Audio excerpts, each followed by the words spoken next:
La motivation des élèves, c'est le défi, n'est-ce pas? Un vrai casse-tête au quotidien. Mais la bonne nouvelle, c'est qu'il y a des solutions, des stratégies qui marchent vraiment. Et c'est justement ça qu'on va décortiquer ensemble aujourd'hui. Alors, la question à 1 million, qu'est-ce qui allume cette fameuse étincelle, hein? Qu'est-ce qui fait qu'à un moment, un élève se dit « Tiens, ça m'intéresse » et se met à participer, à s'engager, à vraiment vouloir apprendre? Ok, allons-y. Faut être clair tout de suite. Il n'y a pas de recette miracle. La motivation, c'est un mélange complexe.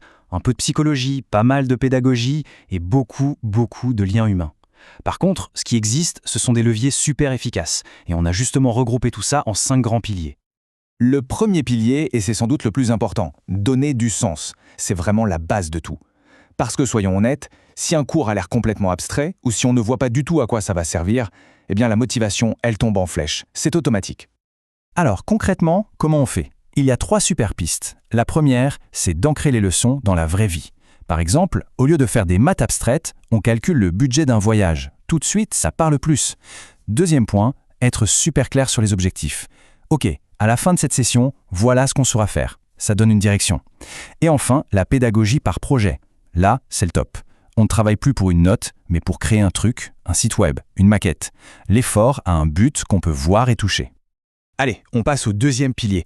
Et là, on s'attaque à un gros morceau. Faire passer les élèves de passif à actif. Fini le mode j'écoute et j'enregistre. Le but, c'est de mettre le cerveau en ébullition, de le faire vraiment bosser.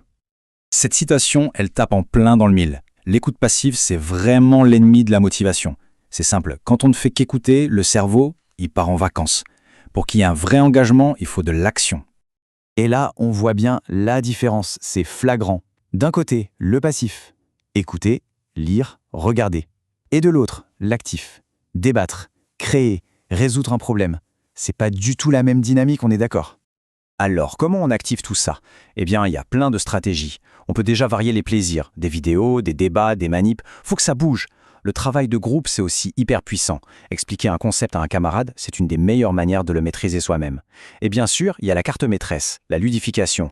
Des petits quiz, des défis, ça transforme tout de suite l'apprentissage en jeu. Ok, on attaque maintenant les piliers 3 et 4. On va les traiter ensemble parce qu'en fait, ils sont super liés. On parle ici de quoi? Du climat de confiance dans la classe et de l'autonomie. En gros, créer un environnement où on se sent bien, où on se sent en sécurité pour apprendre. Et ça, c'est vraiment un point fondamental.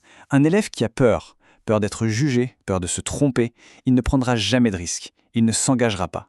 Cette sécurité psychologique, ce n'est pas une option, c'est la condition sine qua non de l'engagement. Alors comment on fait pour créer ce climat serein? D'abord, et c'est la base, on instaure le droit à l'erreur. Se tromper, ce n'est pas une faute, c'est juste une étape pour apprendre. Ensuite, le feedback. On commence toujours par le positif, par ce qui a été réussi avant de parler de ce qu'il faut améliorer. Et enfin, hyper important, on donne des tâches qui sont dans la bonne zone de difficulté.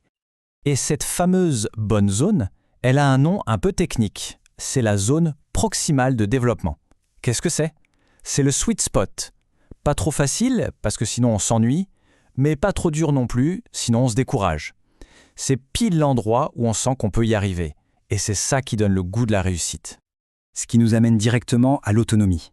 Le sentiment d'avoir un peu de contrôle, de pouvoir faire ses propres choix. C'est un moteur humain ultra puissant. On a tous besoin de ça.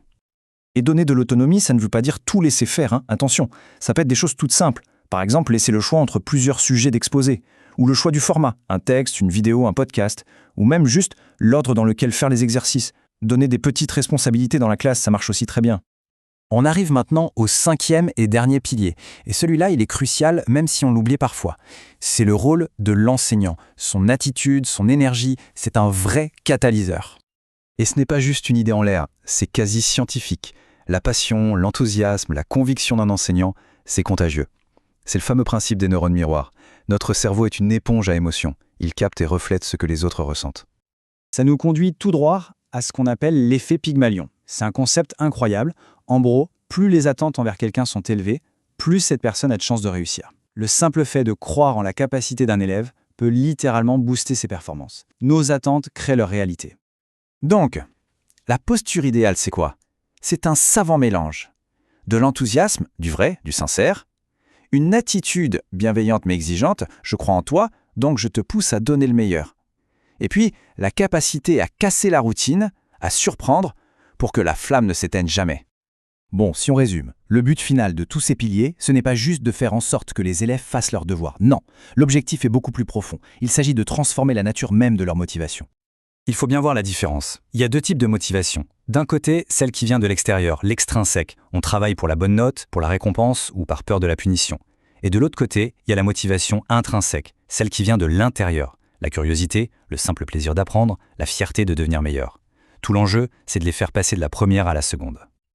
Ok, mais par où on commence avec tout ça? Parfois, le premier pas est bien plus simple qu'on l'imagine.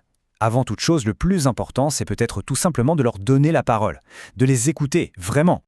Et si tout commençait par changer une seule petite question? Au lieu de demander « Qu'est-ce que tu as appris aujourd'hui ?», on pourrait essayer de demander « Qu'est-ce que tu as aimé apprendre aujourd'hui ?» Rien que ce changement, ça déplace le curseur de la performance vers le plaisir. Et c'est peut-être là, dans cette simple question, que se trouve la clé pour allumer ou rallumer cette fameuse étincelle.